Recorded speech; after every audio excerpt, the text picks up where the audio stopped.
Hey guys, today's video I want to record this again for you guys because last time I said I'd lost all that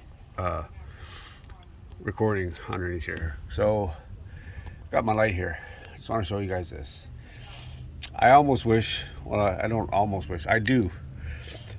I made a bad decision crimping off those lines up there because now it's going to cause me more work. You can see right there where right there you can see where it looks crusty and rusty, and that's where I've got to change it.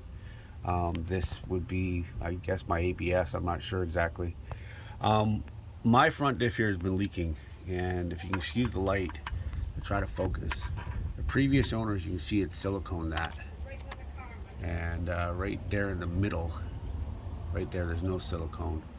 So I'm wondering if it didn't seal quite right in the bottom of this. I don't know, but that's going to be an absolute pain on this. But showing you guys here where my progression, my floor, I still have to weld some metal in here. There's a hole right here I've got to weld, so just got to patch that up there, bring this all down. I'm going to redo this pinch line, put some metal onto that thing there, just kind of bring it over, bring it down, and make this solid again here. I've got to weld the floor to the bottom here. I'm going to pound this metal down, all this along this lip, weld this solid here. It's pretty much, you can see it's solid. It's welded right there. Focus. It's welded right there, so my welds went through. So, yeah, she's actually pretty good. And on this side here, same thing. You can see on this side here where I didn't cut a whole lot off. So, but same thing. There's a little bit of welding to do on that side, but this side's actually in pretty good shape as a passenger side. So the other thing I want to show you while I'm under here is what I started to show you was my brake lines. So you look at my brake lines and everything that's in there, right? So from all the way down. And what I love about this is, if I can show it, as you go down, that this truck's in actually really good shape. That fuel filter right there looks a little dirty and crusty, but it actually looks new. I did buy a new one, but I actually don't think I have to replace it. I probably will though, but that actually does look new. These guys were clearly driving this thing. You can see brake lines look great. The tank looks a little rough, but it's not leaking at all. Right back here, I should be pausing this, but I'm not. That's my broken spring right there, which is great. My pumpkin is just about on the ground because both my back tires are flat. That's pretty awesome. But yeah, so this looks pretty rusty crusty coming along here, these brake lines here. Well, that's for the e-brake. The e-brake cables there look a little crusty, but you know what? I think they still work too because I've been pulling on them. And that's the thing with e-brakes, is you do want to keep pulling on them and maintaining them. The one line that I do have to replace is the line that goes across, and that's actually the brake line. So it's really, really low on that side, so it's gonna be hard for me to record it, but yeah. So, and actually I just noticed on these links, those bushings are pushed out pretty good. Oh, sway bar links. Oh yeah, they're rotting. Ugh, look at that. Yeah. Oh, that's something else I'm gonna have to.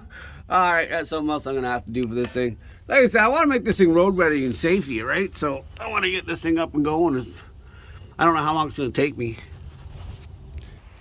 Just because every single time I try to do something, I get delays on stuff. So, perfect example is I brought my airline all the way out here. I've got this sitting up on jack stands, and both these wheels are free.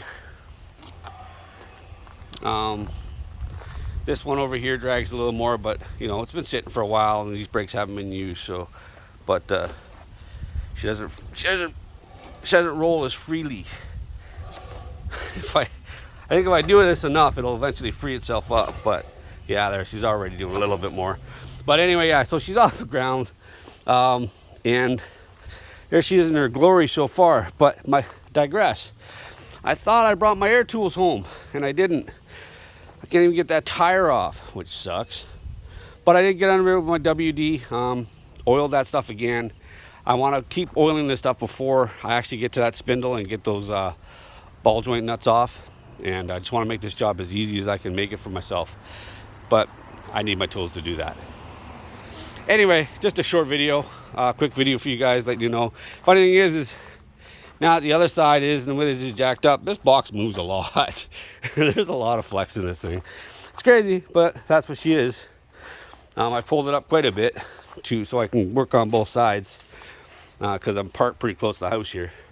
So I want to make sure I have room. And then when I get that front end all done and that's all secure, I'm actually going to turn the truck around so I can actually have the back end out. So when I pull these back axles, I'm not hitting the house. So, but yeah, that's her to glory. And this is where you guys can really see it.